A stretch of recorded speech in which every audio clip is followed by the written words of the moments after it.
Chapter 13. Peace and Contentment Through Temporal Self-Reliance. We teach self-reliance as a principle of life, that we ought to provide for ourselves and take care of our own needs. From the life of Gordon B. Hinckley. As a child, Gordon B. Hinckley learned principles of self-reliance while he worked with his parents and siblings. He later recalled, "We lived in what I thought was a large home. There was a big lawn with many trees that shed millions of leaves, and an immense amount of work to be done constantly. We had a stove in the kitchen and a stove in the dining room. A furnace was later installed, and what a wonderful thing that was. But it had a voracious appetite for coal, and there was no automatic stoker. The coal had to be shoveled into the furnace and carefully banked each night. I learned a great lesson from that monster of a furnace. If you wanted to keep warm, you had to work the shovel. My father had an idea that his boys ought to learn to work, in the summer as well as the winter, so he bought a 5-acre farm, about 20,000 square meters, which eventually grew to include more than 30 acres. We lived there in the summer and returned to the city when school started. We had a large orchard, and the trees had to be pruned each spring. Father took us to pruning demonstrations put on by experts from the agricultural college. We learned a great truth, that you could pretty well determine the kind of fruit you would pick in September by the way you pruned in February. With these truths as part of his personal foundation, President Hinckley often taught practical lessons of gospel living. He testified of the blessings that come through hard work, and he encouraged Latter-day Saints to live within their means and prepare themselves for calamities that could come in the future. In addition to teaching these principles, President Hinckley helped provide ways for the saints to follow them. For example, in April 2001, he introduced the Perpetual Education Fund, which he said was inspired by the Lord. Through this program, people could donate to a fund that would provide short-term loans to help qualified church members, mostly returned missionaries, gain education or vocational training that would lead to meaningful employment. When people repaid those loans, that money would be included in the fund to help future participants. The Perpetual Education Fund has helped tens of thousands of people become self-reliant. It provides, as President Hinckley once said, a bright ray of hope. Teachings of Gordon B. Hinckley, Section 1. As we work with integrity, our lives are blessed forever. I believe in the gospel of work. There is no substitute under the heavens for productive labor. It is the process by which dreams become realities. It is the process by which idle visions become dynamic achievements. A little play and a little loafing are good, but it is work that spells the difference in the life of a man or woman. It is work that provides the food we eat, the clothing we wear, the homes in which we live. We cannot deny the need for work with skilled hands and educated minds if we are to grow and prosper individually and collectively. I have discovered that life is not a series of great heroic acts. Life, at its best, is a matter of consistent goodness and decency, doing without fanfare that which needed to be done when it needed to be done. I've observed that it is not the geniuses that make the difference in this world. I have observed that the work of the world is done largely by men and women of ordinary talent who have worked in an extraordinary manner. Children need to work with their parents, to wash dishes with them, to mop floors with them, to mow lawns, to prune trees and shrubbery, to paint and fix up and clean up and do 100 other things where they will learn that labor is the price of cleanliness and progress and prosperity. The great genius of this church is work. Everybody works. You do not grow unless you work. Faith, testimony of the truth, is just like the muscle of my arm. If you use it, it grows strong. If you put it in a sling, it grows weak and flabby. We put people to work. We expect great things of them, and the marvelous and wonderful thing is they come through. They produce. Nothing happens in this church unless you work. It is like a wheelbarrow. It doesn't move until you get a hold of the two handles and push. Hard work moves the work of the Lord forward, and if you have learned to work with real integrity, it will bless your lives forever. I mean that with all my heart. It will bless your lives forever. Section 2. We have a responsibility to help others lift themselves and become self-reliant. There's an old saying that if you give a man a fish, he will have a meal for a day, but if you teach him how to fish, he will eat for the remainder of his life. May the Lord grant us vision and understanding to do those things which will help our members not only spiritually, but also temporally. We have resting upon us a very serious obligation. President Joseph F. Smith said that a religion that will not help a man in this life will not likely do much for him in the life to come. See The Truth About Mormonism, Out West Magazine, September 1905, page 242. Where there is widespread poverty among our people, we must do all we can to help them to lift themselves, to establish their lives upon a foundation of self-reliance that can come of training. Education is the key to opportunity. It is our solemn obligation to succor the weak, lift up the hands which hang down, and strengthen the feeble knees. Doctrine and Covenants, section 81, verse 5. We must help them to become self-reliant and successful. I believe the Lord does not wish to see His people condemned to live in poverty. I believe He would have the faithful enjoy the good things of the earth. He would have us do these things to help them. The individual, as we teach, ought to do for himself all that he can. When he has exhausted his resources, he ought to turn to his family to assist him. When the family can't do it, the church takes over. And when the church takes over, our great desire is to first take care of his immediate needs and then to help him for so long as he needs to be helped. But in that process, to assist him in training, in securing employment, in finding some way of getting on his feet again. That's the whole objective of the church's great welfare program. Those who have participated as the recipients of this program have been spared the curse of idleness and the evils of the dole. Their dignity and self-respect have been preserved. And those myriads of men and women who have not been direct recipients, but who have participated in the growing and processing of food and in scores of associated undertakings, bear testimony of the joy to be found in unselfish service to others. No one witnessing this program in its vast implications and in its tremendous consequences can reasonably doubt the spirit of revelation that brought it about and that has enlarged its practical power for good. We shall go on in this work. There will always be a need. Hunger and want and catastrophes will ever be with us. And there will always be those whose hearts have been touched by the light of the gospel, who will be willing to serve and work and lift the needy of the earth. As a correlated effort, we have established the Perpetual Education Fund.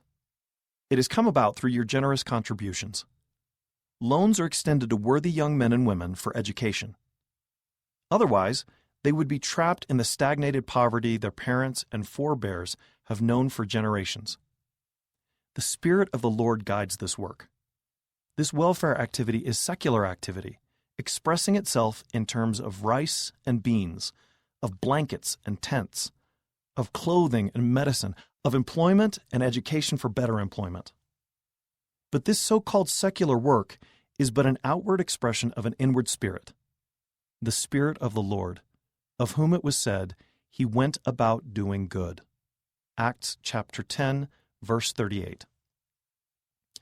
Section 3. Prophets have encouraged us to prepare ourselves spiritually and temporally for catastrophes to come. We teach self-reliance as a principle of life, that we ought to provide for ourselves and take care of our own needs. And so we encourage our people to have something, to plan ahead, keep food on hand, to establish a savings account if possible, against a rainy day. Catastrophes come to people sometimes when least expected. Unemployment, sickness, things of that kind. This old world is no stranger to calamities and catastrophes.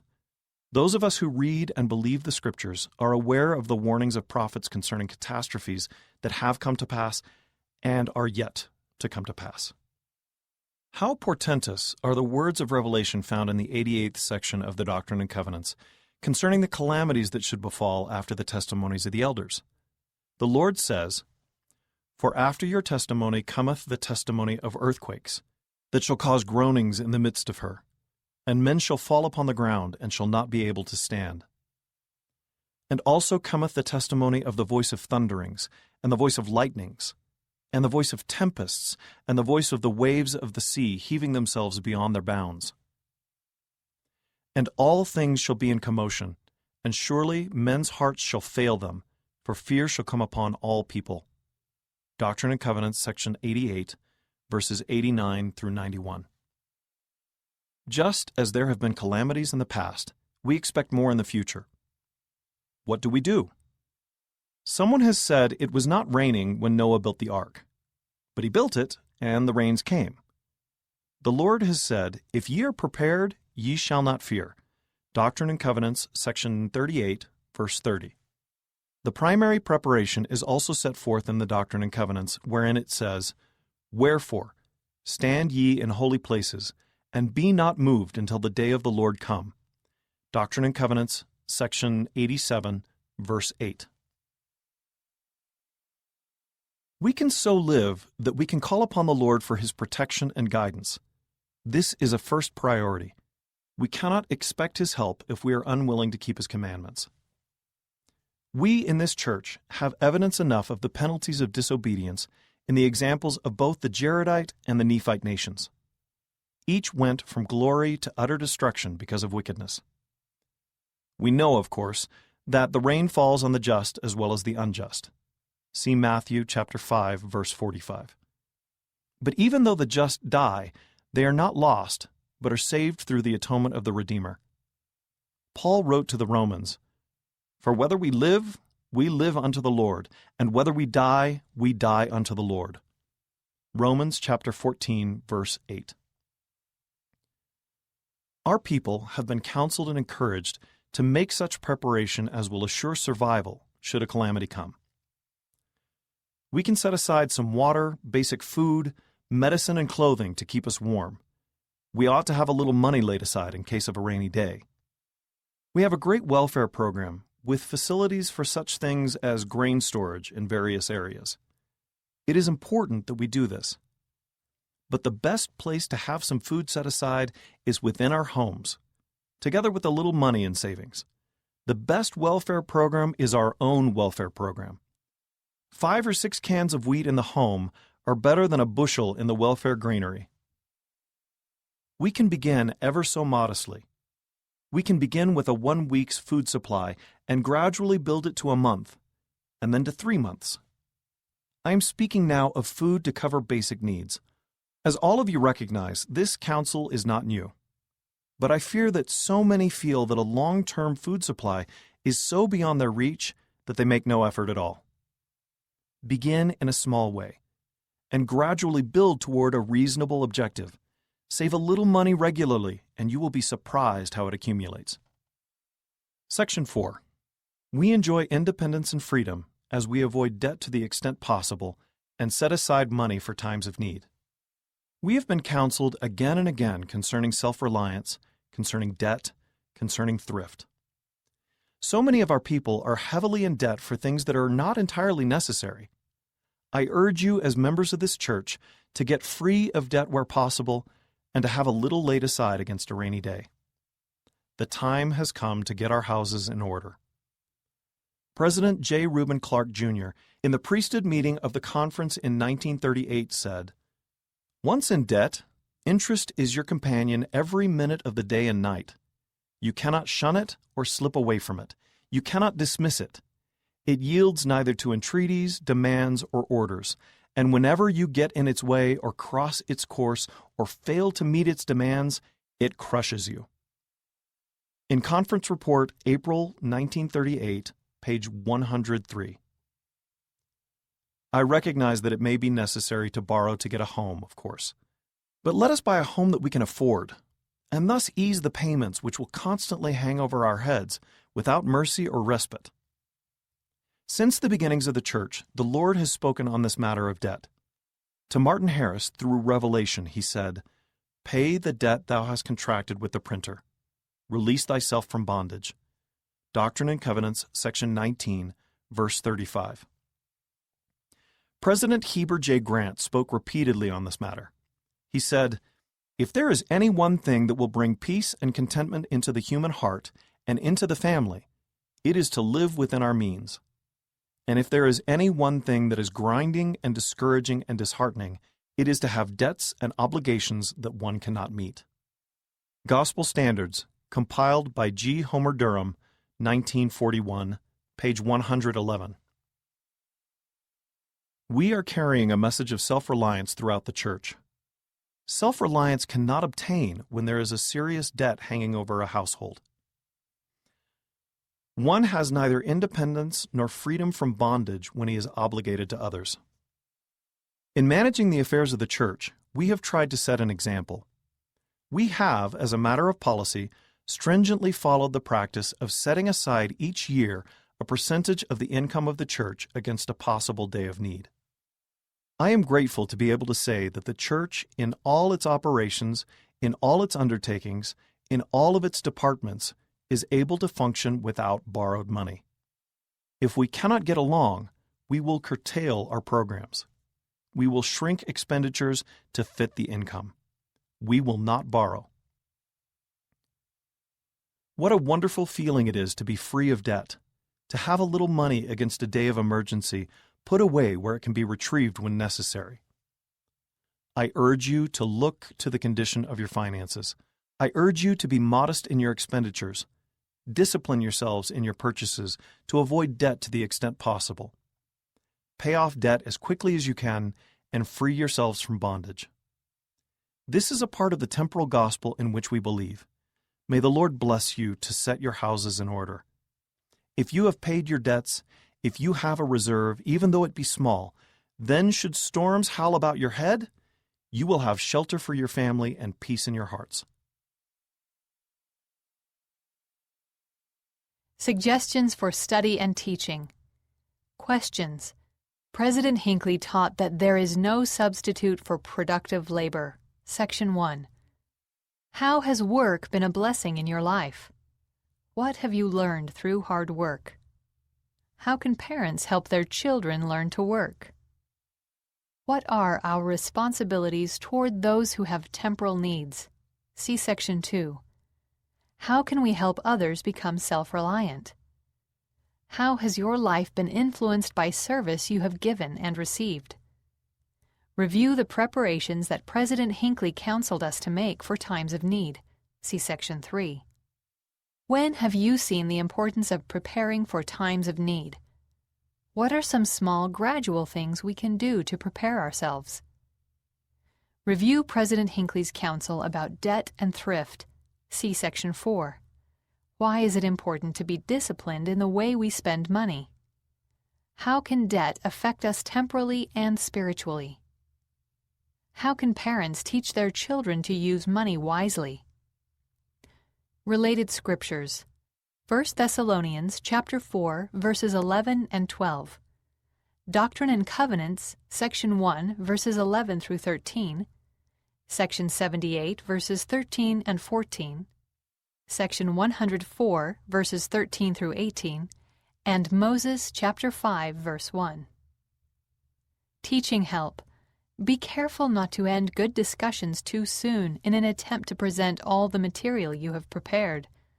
Although it is important to cover the material, it is more important to help learners feel the influence of the Spirit, resolve their questions, increase their understanding of the gospel, and deepen their commitment to keep the commandments.